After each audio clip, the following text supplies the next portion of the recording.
అందరికీ నమస్కారం. ఆంధ్రప్రదేశ్లో జూనియర్ లైన్‌మ్యాన్ నోటిఫికేషన్. దీనికోసం చాలామంది ఎంతో ఆసక్తిగా ఎదురుచూస్తున్నారు. కానీ రోజులు గడుస్తున్నాయే తప్ప నోటిఫికేషన్ మాత్రం రావట్లేదు. అసలు ఏం జరుగుతోంది? ఎందుకింత ఆలస్యం అవుతోంది? ఈ కన్ఫ్యూజన్ అంతటినీ క్లియర్ చేసుకుంటూ అసలు కథ ఏంటో, ఫ్యాక్ట్స్ ఏంటో వివరంగా చూద్దాం.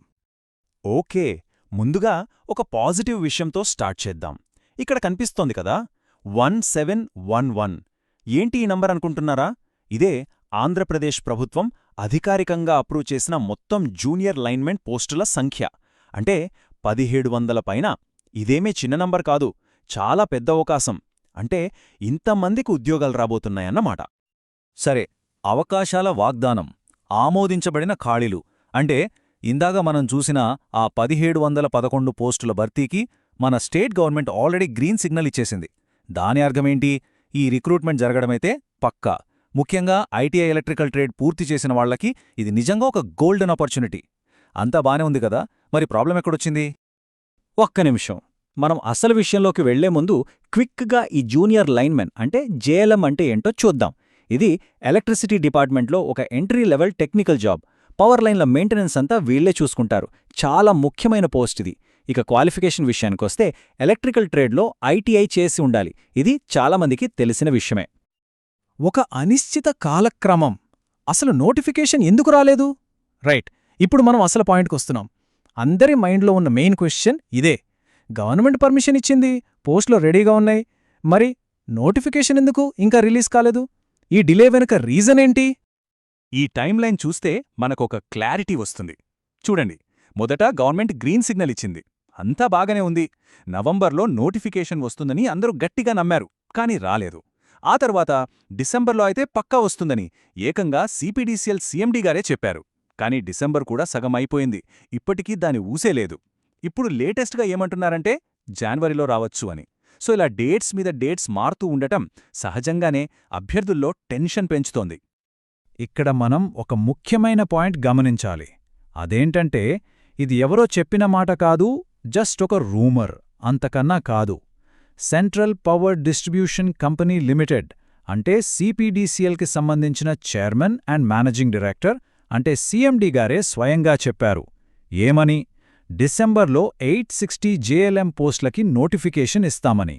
ఇంత పెద్ద అఫీషియల్ స్టేట్మెంట్ వచ్చాక కూడా ఈ డిలే జరగడం నిజంగా ఆలోచించాల్సిన విషయం. ఓకే, యూనియన్ల నుండి ఒత్తిడి, కీలకమైన ఖాళీలను భర్తీ చెయ్యాలనే డిమాండ్. ఇప్పుడు ఈ కథలో మరో యాంగిల్ వచ్చి చేరింది. అదేంటంటే ఎంప్లాయీ యూనియన్స్ ప్రెషర్.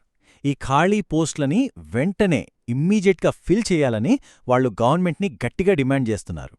ముఖ్యంగా చెప్పాలంటే ఓ&ఎం అంటే operation and maintenance electricity employees union ఈ విషయంలో చాలా స్ట్రాంగ్గా ఉంది.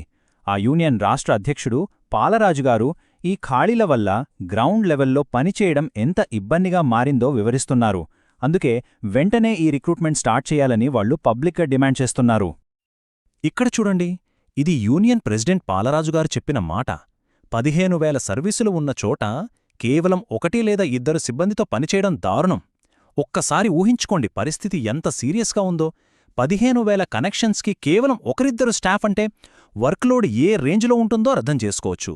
స్టాఫ్ కొరత ఎంత తీవ్రంగా ఉందో ఈ ఒక్క మాట చాలు చెప్పడానికి. ప్రాబ్లం కేవలం జూనియర్ లైన్మెన్ పోస్టుల వరకే పరిమితం కాలేదు.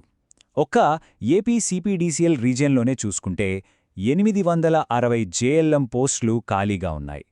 వాటితో పాటే 56 అసిస్టెంట్ ఇంజనీర్ అంటే ఏఈ పోస్టులు, 70 జూనియర్ ఇంజనీర్ అంటే జేఈ పోస్టులు కూడా భర్తీ చేయాల్సి ఉంది. అంటే మొత్తం సిస్టంలోనే స్టాఫ్ కొరత చాలా ఎక్కువగా ఉందన్నమాట. సరే, ముందుకు వెళ్లే మార్గం. ఈ సమయాన్ని తెలివిగా ఎలా వాడుకోవాలి? ఓకే, ఇప్పటిదాకా మనం ప్రాబ్లమేంటి, పరిస్థితి ఎంత సీరియస్గా ఉంది, ఇవన్నీ చూశాం. ఇప్పుడు అసలు విషయానికి వద్దాం. ఈ టైంలో అభ్యర్థులు ఏం చేయాలి? ఈ వెయిటింగ్ పీరియడ్ని తమకు అనుకూలంగా ఎలా మార్చుకోవాలి? ఇక్కడ అందరూ గుర్తుపెట్టుకోవాల్సిన అత్యంత ముఖ్యమైన విషయం ఒక్కటే: నోటిఫికేషన్ కేవలం ఆలస్యమవుతోంది, అంతేగాని రద్దు అవ్వలేదు. ఎందుకంటే ఒకవైపు ప్రభుత్వం నుంచి అప్రూవల్ ఉంది, మరోవైపు యూనియన్ల నుంచి గట్టి ఒత్తిడి ఉంది. కాబట్టి నోటిఫికేషన్ రావడమైతే గ్యారంటీ. అందుకే ఈ డిలేని ఒక నెగిటివ్గా చూడకుండా ప్రిపరేషన్కి దొరికిన ఒక బోనస్ టైంగా భావించాలి. మరి ఈ టైంని సరిగ్గా వాడుకోవాలంటే ఏం చెయ్యాలి? ఇక్కడో సింపుల్ 3 స్టెప్ ప్లాన్ ఉంది. నంబర్ 1 ప్రిపరేషన్పై ఫోకస్ పెట్టండి. రిటన్ ఎగ్జామ్ కోసం సిలబస్ని మొత్తం కంప్లీట్ చేయండి. Number 2 pole climbing practice. ఈ జాబ్కి ఇది చాలా చాలా ముఖ్యం. దీన్ని అస్సలు నెగ్లెక్ట్ చేయొద్దు. ఇక నంబర్ 3 అప్డేటెడ్గా ఉండండి. అఫీషియల్ వెబ్సైట్స్ చెక్ చేస్తూ నోటిఫికేషన్ ఎప్పుడొచ్చినా రెడీగా ఉండాలి. ప్రిపరేషన్ కోసం చాలా రిసోర్సెస్ ఉన్నాయి. First and foremost self study. Official syllabus పట్టుకుని దాని ప్రకారం చదువుకోవడం చాలా ముఖ్యం. అలాగే ఇందాక చెప్పినట్టు పోల్ క్లైంబింగ్ లాంటి ఫిజికల్ టెస్ట్లని బాగా ప్రాక్టీస్ చేయాలి. వీటితో పాటు సోర్స్లో చెప్పినట్టుగా కొన్ని ఆన్లైన్ కోర్సులు కూడా అందుబాటులో ఉన్నాయి. ఉదాహరణకు తెలుగు విద్యార్థి యాప్ లాంటివి. వాటి హెల్ప్ కూడా తీసుకోవచ్చు. దారి ఏదైనా సరే, గమ్యం మాత్రం నోటిఫికేషన్ వచ్చేసరికి 100% రెడీగా ఉండటం. ఫైనల్గా ఈ ఒక్క ప్రశ్న, నోటిఫికేషన్ వచ్చినప్పుడు సిద్ధంగా ఉంటారా? చూడండి, నోటిఫికేషన్ లేట్ అవుతోందని డిసప్పాయింట్ అవ్వడం చాలా ఈజీ. కానీ ఆ టైంని ఒక అవకాశంగా మార్చుకొని ప్రిపేర్ అవ్వడమే తెలివైన పని. ఎందుకంటే రేపు నోటిఫికేషన్ రిలీజ్ అయినప్పుడు వేరే వాళ్ళు ప్రిపరేషన్ స్టార్ట్ చేస్తే అప్పటికే సిద్ధంగా ఉన్న వాళ్ళకే విజయావకాశాలు ఎక్కువగా ఉంటాయి. సో ఆలోచించండి, ఆ రోజు మీరు రెడీగా ఉంటారా?